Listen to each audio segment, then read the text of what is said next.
नमस्कार, मी संजय आवटे. आवाज महाराष्ट्राचा या विशेष कार्यक्रमात आपलं स्वागत. आज पुन्हा नवी गाज, नवा आवाज. तर मंडळी, अखेर जमलं आणि आता ही चर्चा वगैरे नाही, तशी घोषणा झाली रीतसर. उद्याच होतोय मंत्रिमंडळाचा विस्तार सुद्धा. इतिहासाच्या पुस्तकातनं बाहेर आलेली अफझल खान आणि तत्सम पात्र आता इतिहासाच्या पुस्तकात पुन्हा कैद झाली आहे. उद्धवा, अजब असले तरी हे तुझेच सरकार आहे असा निरोप थेट देवेंद्रांनी धाडलाय. त्यामुळे राज्यात भाजपचं नव्हे तर युतीचं, महायुतीचं सरकार आलं आहे. भाजप सेनेत रंगलेला सामना आता संपलाय. अगदी काल परवापर्यंत विरोधी पक्षनेते पदासाठी पुढाकार घेणारी शिवसेना आता चक्क सरकारमध्ये दिसेल. महाराष्ट्राच्या राजकीय पटलावर हे असं पहिल्यांदाच घडतंय. हे सगळं असंच करायचं होतं, तेवढं ताणलं का, या प्रश्नावर आपण परवा चर्चा केली होती. भाजप आणि सेना एकत्र आले. आता विरोधी पक्षनेता कोण आणि काँग्रेस आणि राष्ट्रवादी आता तरी मतभेद विसरून एकत्र येणार का, राज्याला समर्थ विरोधक मिळणार का, ही चर्चाही आपण परवा केली. आता प्रश्न येतो असा की हे सरकार कसं असेल. उपमुख्यमंत्री पद नाही, महत्त्वाचं खातं नाही, हे शिवसेनेनं मान्य कसं केलं. मग आता सेनेच्या वाट्याला कोणती खाती येतील, कसं असेल हे खाते वाटप. 5 कॅबिनेट आणि 7 राज्यमंत्री असे 12 मंत्री असतील सेनेचे. कोण आहेत हे 12 सैनिक? भाजपबरोबर जे मित्रपक्ष होते, विधानसभा निवडणुकीमध्ये होते, त्यांनाही स्थान मिळेल असं म्हणालेत मुख्यमंत्री देवेंद्र फडणवीस. राजू शेट्टी, महादेव जानकर, विनायक मेटे आणि रामदास आठवले या 4 मित्रांना खुश करणं जमणार आहे का भाजपला? शिवाय ज्या इतरांनी पाठिंबा दिला आहे त्या सरकारला, त्यांचं काय होणार पुढे? मुख्यमंत्री आहेत विदर्भाचे.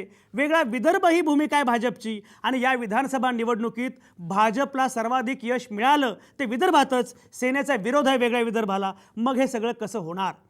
आकड्यांच्या हिशोबात हे सरकार आहे स्थिर आणि सक्षमसुद्धा. पण हे 2 मित्र खरंच एकत्र येऊन कार्यक्षमतेनं काम करतील का? आणि हाच आहे आजच्या चर्चेचा विषय. भाजप सेनेचं जमलं तर खरं, पण हे कारभारी महाराष्ट्राला सुखी करतील का? आणि आपल्यासोबत आहेत नामवंत पाहुणे. भाजपच्या प्रवक्त्या कांता नलावडे आहेत माझ्यासोबत स्टुडिओमध्ये. आता हे सगळं जमलंय, पण मुळात एवढं का ताणलं असा प्रश्न आपण त्यांना पुढे विचारणार आहोतच. राजकीय विश्लेषक, ज्येष्ठ पत्रकार प्रताप थोरात आपल्यासोबत आहेत स्टुडिओमध्ये. शिवसेनेच्या नेत्यांनी आता मौन सोडलंय. आशिष जैस्वाल शिवसेनेचे नेते आहेत, ते आपल्यासोबत असणार आहेत. पुण्याहून ज्येष्ठ पत्रकार, विश्लेषक आणि आपल्या खास मांडणीसाठी प्रख्यात असणारे भाऊ तोरसेकर आपल्यासोबत आहेत. सकाळच्या सहयोगी संपादक, राजकीय पत्रकार मृणालिनी नानिवडेकर लवकरच आपल्याला जॉईन होतील. आपण सुरू करतो आहोत ही चर्चा. जमलं रे जमलं, पण पुढं काय, टिकणार का? आपल्यासोबत आहेत नामवंत पाहुणे. प्रताप थोरात आपल्यासोबत आहेत. प्रताप थोरात, सगळं नाट्य आपण बघतो आहोत गेल्या काही दिवसांमध्ये. 1 महिना, 1.5 महिना झाला हे सगळं नाट्य सुरू आहे. आता अखेर जमलंय. आता शिवसेना सत्तेमध्ये सहभागी होणार हे निश्चित झालेलं आहे. हा सगळा घटनाक्रम पाहिल्यानंतर, कारण तुम्ही गेली इतकी वर्ष राजकारण बघत आहात, अनेक मुख्यमंत्री तुम्ही पाहिले, अनेक सरकारांचा सगळा अनुभव तुम्ही घेतलेला आहे. मला एक सांगा, एकूण हे जे काही सगळं झालं आहे किंवा आता होतं आहे, या सगळ्याकडे तुम्ही कसं बघता? याच्यामध्ये दिसतं असं की ज्यांची लग्न जमत नाहीत त्यांची तुळशीच्या लग्नाच्या वेळेला लग्न करतात म्हणतात. तर तसं ते तुळशीच्या लग्नाच्या नंतरची लग्न झालेलं दिसतंय. ठकीचं लग्न जमत नव्हतं, ते जमलं. याच्याबद्दल महाराष्ट्रातल्या लोकांनी सुस्कारा सोडला असेल. कारण यांचं हे जे काय सकारात्मक किंवा कसलं चाललं होतं, 1.5 महिना जवळजवळ ते दळण दळत होते आणि सगळे लोक कंटाळून गेले होते. कंटाळण्याच्या पलीकडं होतं की लोकांना आता किळस आलेली होती. आता या परिस्थितीत काही का होईना, चला नांदायला लागतायत तर ठीक आहे. एक लोकांच्या डोक्यापुढचं रोज उठून जो डोक्याला त्रास होत होता तो आता नाही आहे. या चर्चेच्या दरम्यान असं दिसत होतं की 60 ते 60चं दशक आणि 70च्या दशकामध्ये त्यावेळेला राजकारणामध्ये असं हे बोललं जात होतं किंवा कम्युनिस्टांच्या बर्चा, समाजवाद्यांच्या चर्चा आणि काँग्रेसवाल्यांच्या खुर्च्या ह्या कधी संपत नाहीत. तर आता हे शिवसेना हे नव्यानं एक प्रजासमाजवादी सेना झाल्यासारखं झालं होतं. यांच्या चर्चा संपत नव्हत्या. निदान चर्चा संपल्या, तुम्ही सरकारमध्ये या, नका येऊ, नंतर काम काय कराल ते बघूच आम्ही, परंतु निदान तुमच्या चर्चा संपल्या याच्याबद्दल लोकांना अत्यंत दिलासा मिळालेला आहे. हा पहिला दिलासा आहे असं आपल्याला म्हणता येईल. दुसरी गोष्ट अशी की आता आता आपण त्यांना काही नैसर्गिक मित्र वगैरे आता यांना कुणाला म्हणायला नको. मध्यंतरीच्या काळामध्ये क्रॉस कनेक्शन झालेलं होतं आणि राष्ट्रवादी आणि भाजप जवळ आले होते, बाकीच्यांचं वेगळेच क्रॉस कनेक्शन. आता निदान नैसर्गिक शत्रू जरी जवळ आले असं म्हटलं ना तरी काय फार वाईट वाटायला नको आता कोणाला. ठीक आहे, यांचा संसार होतोय, यांना शुभेच्छा देण्यापेक्षा महाराष्ट्राच्या जनतेला पण शुभेच्छा देऊया. कारण दुष्काळ हा फार 2012चा नव्हता, त्यापेक्षा भयानक दुष्काळ दिसतोय. आणि आता यांना ह्या ज्या कॉन्ट्राडिक्शन आहेत हे कसं करणार आहेत ते बघायला पाहिजे. शिवसेनेचा रोल आहे, शिवसेनेमधली नाराजी तर काही गेलेली दिसत नाही आहे. अनेक म्हणजे शिवसेनेमध्ये फक्त जर काही काळानंतर समजा लोक सोडून जाणं म्हणा, फूट पडणं, त्याच्यापेक्षा लोक काहीतरी नाराजी नका होईना एकत्र आलेले. त्यांना डेप्युटी मुख्य चीफ मिनिस्टर नाही म्हणजे असिस्टंटच्या रोलमध्येच त्यांना राहावं लागेल. पण ठकीचं लग्न जमलंय याबद्दलचा सुस्कारा शिवसेनेत सुद्धा झालेला दिसतो. कांता नलावडे आपल्यासोबत आहेत. प्रताप थोरात म्हणतात ठकीचं लग्न जमलं. कांता नलावडे, मला सांगा, हे सगळं याच पद्धतीनं पुढं जायचं होतं मुळामध्ये, तर एवढं ताणलं का? हे ताणल्यामुळे तुमची शोभा झाली, त्यामुळे भाजपची प्रतिमा मलिन झाली, शिवसेनेची प्रतिमा मलिन झाली. पूर्वी लोकांना असं वाटत होतं की खरंच हे वेगळं सरकार आहे, काँग्रेस आणि राष्ट्रवादी काँग्रेसपेक्षा हे सरकार वेगळं आहे, हे सत्तेसाठी हापापलेले असे लोक नाही आहेत, हे विकास करतील वगैरे वगैरे, गव्हर्नन्सचा मुद्दा होता. मात्र तुम्ही ज्या पद्धतीनं पुढे गेलात, गेले 1.5 महिना जे काही केलं, शेवटी हेच करायचं होतं, तर ताणलं का? हा महाराष्ट्राचा प्रश्न आहे. काय उत्तर आहे तुमचं? भारतीय जनता पार्टीने ताणलं असं खरं म्हणता येणार नाही.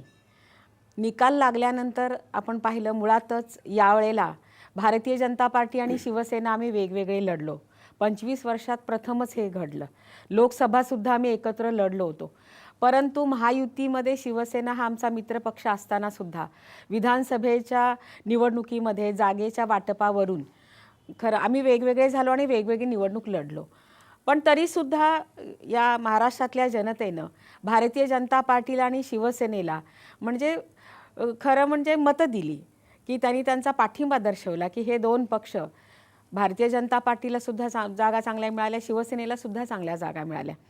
आणि युतीमध्ये आपण म्हणजे सरकार बनवायचं, भारतीय जनता पार्टीला बहुमताला म्हणजे जागा कमी पडल्यामुळे शिवसेनेला बरोबर घ्यायचा विचार चालू असताना खरं म्हणजे शिवसेनेच्या मुखपत्रातून, सामन्यामधून ज्या पद्धतीनं लिखाण होत होतं किंवा जे अग्रलेख किंवा वेगवेगळ्या प्रकारे लिहिले जात होते, त्याच्यामध्ये आमचे राष्ट्रीय अध्यक्ष अमित शहा असतील किंवा देशाचे पंतप्रधान नरेंद्र मोदीजी असतील, याच्यावर ज्या पद्धतीने टीकास्त्र सोडण्यात आलं किंवा ज्या पद्धतीने भाषेचा वापर म्हणजे करण्यात आला, त्यामुळे साहजिकच केंद्रीय नेत्यांमध्ये सुद्धा नाराजी होती, महाराष्ट्रातल्या नेत्यांमध्ये सुद्धा नाराजी होती आणि शिवसेनेच्या सुद्धा अनेक म्हणजे अटी होत्या. आणि त्यामुळे ते लगेचच हे जमलं नाही की त्यांना बरोबर घ्यायचं. आपण पाहिलं असेल की ज्यावेळेला शपथविधी झाला, त्या शपथविधीला सुद्धा माननीय शिवसेना प्रमुखांनी असं सांगितलं होतं की नाही, आम्ही उपस्थित राहणार नाही. परंतु ज्यावेळेला आमच्या राष्ट्रीय अध्यक्षांनी त्यांना फोन केला तर ते स्वतः शपथविधीला आले.